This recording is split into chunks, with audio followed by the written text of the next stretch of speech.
Hello everybody, Andrew Casey at Hypersanity Books.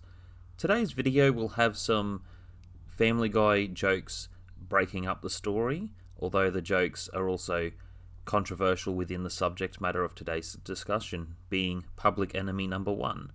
Yes, we are touching into some categories that are not easy to talk about. I will have some thought-provoking material throughout this video. Otherwise, try not to take anything personal with this video, and let's get into it.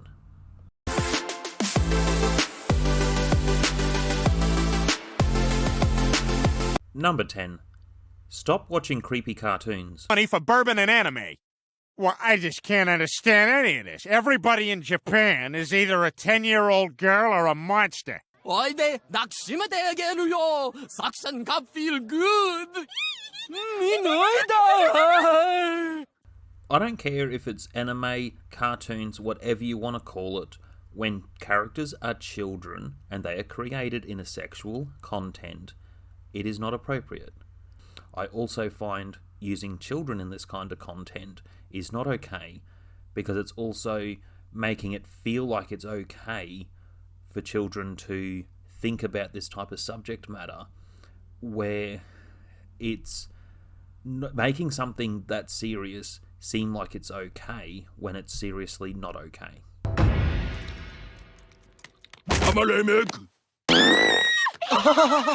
Number 9.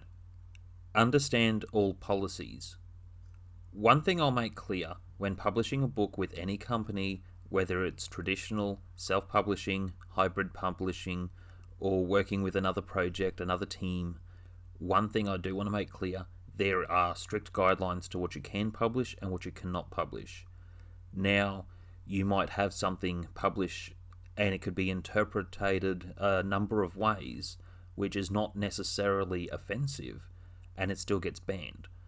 So there are different things to consider when you are working on your manuscripts. The worst anime my office discovered is Ramanga Sensei. The plot is beyond what any person would consider as normal or appropriate. The series features 12-year-old Sagiri, who draws pornographic manga while her 15-year-old stepbrother writes the books. Revealing clothing and sexually provocative poses are frequently depicted throughout the series, with the characters seen copying these poses and referring to genitalia. The series also heavily features incest themes, and many scenes are so disturbing I just can't describe them. Number 8. Red flags everywhere. One thing I found was interesting. I watched, first off, and I'll leave a link at the end of the video, the Funny or Die video about Mr. Horton and the bicycle store. I was watching the video casually, and I thought, well, I don't like how he's using the word pedophile so casually within what he's saying. I was watching the episode and I thought, oh, that's really nice. Mr. Horton seems like such a character juggling those balls in his bicycle shop. Oh, well, he's going to offer him a radio. You could pass these flyers out for me next week at school. I'd give you this handlebar radio for your bicycle.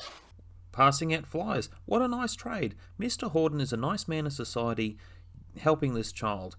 And what did he say? Oh, he's doing me a favor too, you know. What's the old saying? You scratch my back, I'll scratch yours. You keep coming up with these presents, you could scratch me all over. So with it, he invited Arnold to the back of the store. This was from the TV show Different Strokes. And it gave the warning at the beginning of the episode. I have seen the double episode. Oh, don't worry. The way I eat it won't have a chance to melt. My tongue's faster than a hummingbird's wings. So he offers him, this nice banana split meal. It looks so good. Oh, Mr. Horton is such a nice man.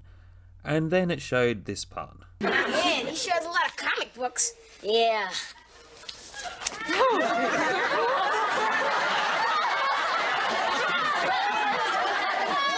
You think we should look at this one? When I watched this, I was 33 years old, and I could have been a victim of Mr. Horton. Wow, that is a massive concern that I did not see these red flags. Now, how would a child go not seeing red flags? And with the storytelling, this has a lot of different points that are touched on within this video that will be linked at the end screen. With this video, however, I find it's a good reference tool for an explanation. I also find the subject matter is one that needs to be discussed and understood. I also find with how to handle situations like that was something to consider. What else went on there? He showed us some pictures. Everybody was naked. And he showed us some kinky cartoons. What do you mean by kinky? Well, you told me about the birds and the bees, but that's nothing compared to what those mice were doing. Number 7. Implied violence. This vintage hentai finally exceeds Arnold's capacity for bullshit. He's taking his cream pie to go. Mr. Horton says now they can play Neptune. It's a water game in the shower. Dudley's gonna love it. Arnold has had enough of Mr. Horton's bullshit and leaves. His friend Dudley is going to stay. Within this, Dudley is a victim. He's still making a poor choice to hang out with Mr. Horton. Now, with this implied violence part. Now, Dudley, you can tell everything to Detective Simpson because he's here to help us. Then Mr. Horton, he tried to touch me. It's not your fault, son. And I don't blame you. And I'm not going to punish you. I love you. Do you understand? It goes through a bit of the storytelling, and Mr. Drummond wanted to go and hit Mr. Horton. So one thing that's made clear was to get a detective within the actual episode and go to Mr. Horton before any evidence could be taken away and deal with this matter appropriately. Well, he's a lucky boy. He'll come out of this just fine. He's got parents who are loving and understanding. You know, some parents actually blame the children for what happened. See, Detective Simpson said it was a good thing we called him. Because if I'd gone down and confronted Horton by myself, he would have been able to get rid of all the photographs before the police could even get there. Unfortunately, most parents do just that, and the guy gets off scot-free. Oh, and by the way, Arnold, your evidence is going to help us a lot, too. Look, I'm only 11 years old. Should I be hearing all of this? Absolutely, Arnold. If more kids knew the facts, less of these things would happen. Unfortunately, child molesters prey on the innocence of children. Number 6. 8 steps of indoctrination. I'm just going to say what these types of steps are and give a slight example, so bear with me. And I'm using the Christian Grey character as an example of this. Yes, he is public enemy number 1 because of how he's operating, and it's the way that he's operating against another person to take away their free will. Step 1. Identify the potential recruit. Step 2. Meet outside of work. Step 3. Love bombing. Christian Grey be love bombing. Step 4. Sell. Within this step, it's letting her know everything that she could have if she has Christian Grey. Step 5. Tough love. Within this step, it's intimacy anorexia. He is withholding emotional support to her. He is withholding physical relationship. It's all on his terms. I find it concerning that people think this is romantic. It's not. Step 6. Renouncing loved ones. That means disconnecting from your friends, from your family. Step 7. Introduction, core of beliefs. Usually to hear the secret doctrine, you have to be in the church for several years, Stan. Are you ready to hear the truth? Step 8. Zero tolerance of criticism. Within that final point, she has lost all agency as a person and is under his complete control. This will come into so many different types of storytelling, so many common situations. It's becoming more and more common. It's because some people, I also find, I have seen others who have relationships and then they do therapy and learn a few things, and the only thing they learned is how to take what they have with their narcissistic personality and make it worse. They've only learned how to be more resourceful and more tactful. Quagmire, I am so sorry. Don't worry about it. We can go after them. Don't worry about it. They're tagged. Just get me to the airport. Number 5. Identify something as wrong, cannot see the red flags.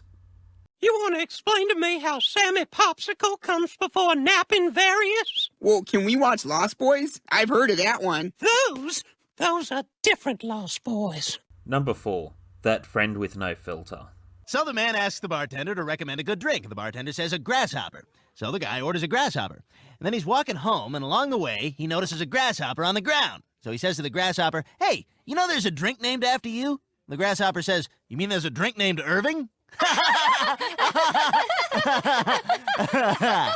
So which one of you wants to lose your virginity? Why would you have a friend like this, and how could you ever trust a friend like this, knowing that they would hurt your loved ones, given the opportunity?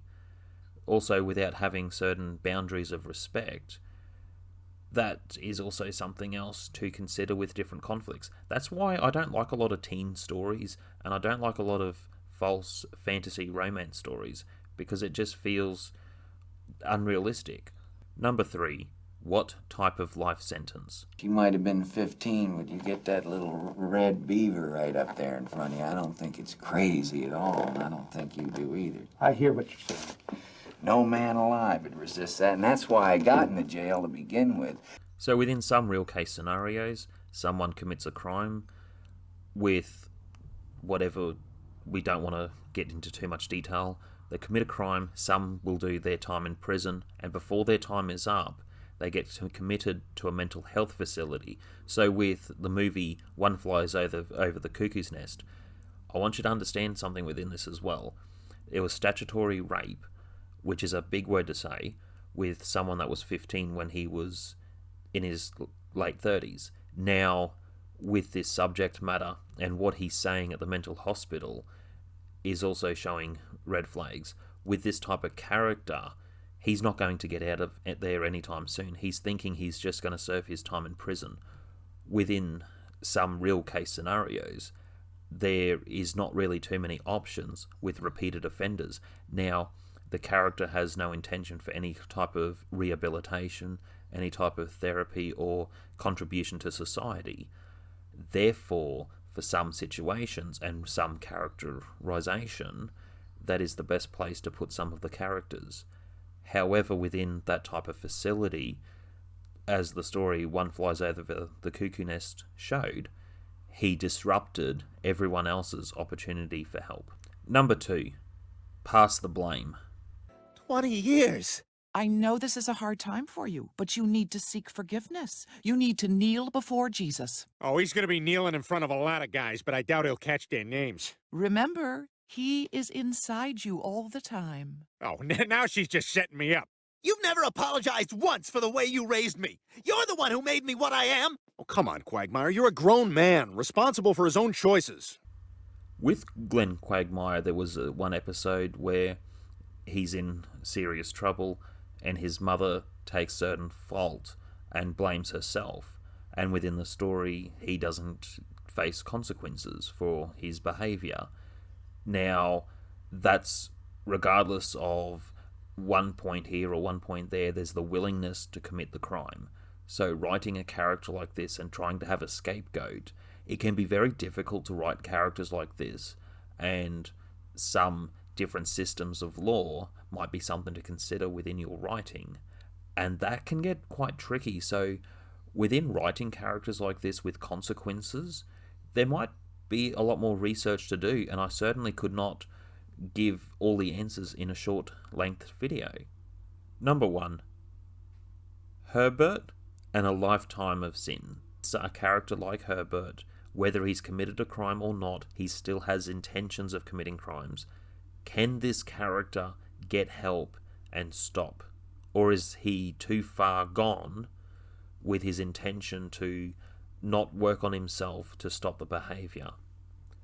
With this type of storytelling, and I'm being honest with this type of question, I've talked about characters with no redeemable qualities. I know everyone is able to get a second chance. People are able to find redemption, especially in End of Days.